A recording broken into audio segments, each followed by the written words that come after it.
అండి, welcome back to rupees kitchen. ఈ రోజు మన కిచెన్లో చామదుంప పులుసు అండి. సో దాని తయారీ విధానం చూసుకుందామండి. సారీ అండి, చూద్దామా.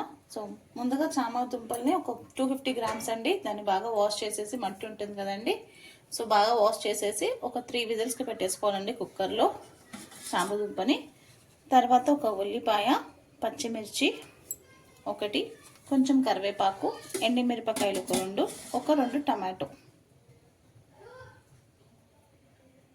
చింతపండు కొంచెం అండి, కొంచెం చిన్న లెమన్ సైజ్ అంతా నానబెట్టేసుకోవాలి. ముందుగా ఒక పాన్ పెట్టుకొని దాంట్లో 2 టేబుల్ స్పూన్ ఆఫ్ ఆయిల్ వేసుకోనండి. దాంట్లో 1/2 స్పూన్ జీరా, 1/2 స్పూన్ ఆవాలు వేసేసి ఫ్రై చేసుకుందాం. అది ఫ్రై అయ్యాక మనం కట్ చేసి పెట్టుకున్న ఆనియన్స్, పచ్చిమిర్చి, కరివేపాకు, ఎండుమిరపకాయ అంతా వేసేసుకుందామండి.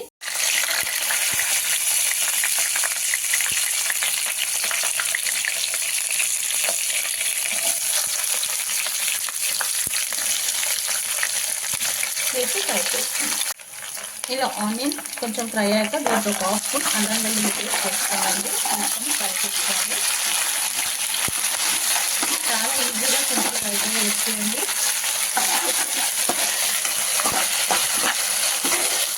ఒక 1/2 స్పూన్ పసుపు, 1 స్పూన్ ధనియా, టేస్ట్కి తగినంత సాల్ట్ వేసేసుకోవాలి. కారం వేసేసుకోవాలండి.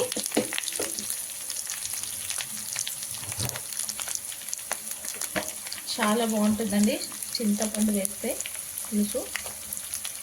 2 స్పూన్స్ కారం పొడి. పులుసు అంటేనే చింతపండుతో చాలా బాగుంటుంది. ఇది వండిన నెక్స్ట్ డే తింటే ఇంకా చాలా బాగుంటుంది. ఇలా ఫ్రై చేసేసుకోవాలి అన్ని మసాలా వేసేసాక. ఇప్పుడు మనం కట్ చేసి పెట్టుకున్న టమాటోస్ అండి వేసి కుక్ చేసుకున్నాం. ఒకసారి అన్ని ఇలా మిక్స్ చేసేసుకున్నాం. మనం చింతపండు పులుసు దేంట్లోనే వేసిన ఆ రెసిపీ ఆ రోజుకున్న నెక్స్ట్ తింటే చాలా టేస్ట్గా ఉంటుంది. లేకపోతే మార్నింగ్ చేసేసి ఆఫ్టర్నూన్ తిన్నప్పుడు ఇంకా బాగుంటుంది.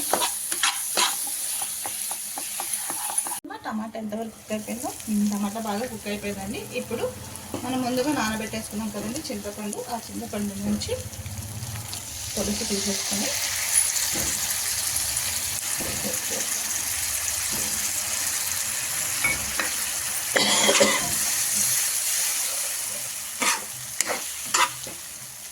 ఇప్పుడు మనం ఉడికించి పెట్టుకున్న చామదుంపను ఇప్పుడు వేసేస్తాం. చింతపండు రసం వేసుకున్నాక కొంచెం ఒక 1/2 గ్లాస్ అంతా వాటర్ యాడ్ చేయాలండి. చిన్న గ్లాస్తో 1/2 గ్లాస్ యాడ్ చేసుకోవాలి, పులుసు కదా, సో వాటర్ ఉండాలి. అలానే మనం ఉడికించి పెట్టుకొని కట్ చేసి పెట్టుకున్న చామదుంపని కూడా వేసేసుకోవాలి. వేసి ఇవంతా బాగా మిక్స్ చేసేసుకున్నామండి.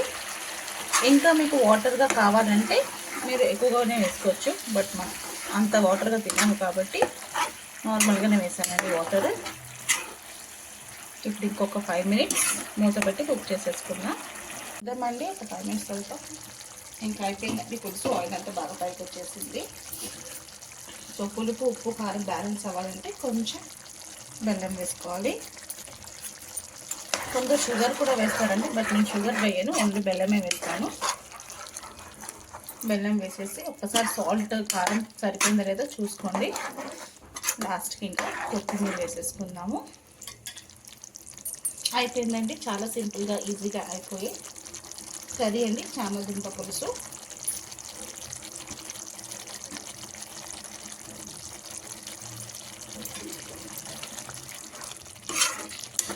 మంచి వేడి వేడి అన్నంగా కొంచెం వేసుకుని తింటే కర్రీ సూపర్గా ఉంటుందండి. ఒకసారి మీరు కూడా ట్రై చేయండి. ఆఫ్ చేసేసుకుందామండి. ఏ రెసిపీ అయినా లవ్తో, కేర్తో చేస్తే సింపుల్ రెసిపీ కూడా సూపర్ రెసిపీ అవుతుందండి.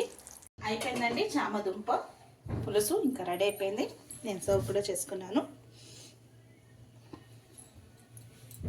మీకు కూడా నచ్చినట్టయితే మీరు కూడా ఒకసారి డెఫినెట్గా ట్రై చేయండి. సో ప్లీజ్ వీడియో ఫుల్గా చూడండి, లైక్ చేయండి, కమెంట్ చేయండి. అందరు వీడియోస్ చూస్తున్నారు, థ్యాంక్ యూ అండి అందరికీ. సో నచ్చితే మీరు కూడా ఒకసారి ట్రై చేయండి. అలాగే సబ్స్క్రైబ్ చేసుకోండి, షేర్ చేయండి. కొత్తగా ఉన్న మన ఛానల్ని చూస్తే సబ్స్క్రైబ్ చేసుకోండి. మీ రూపీస్ కిచెన్.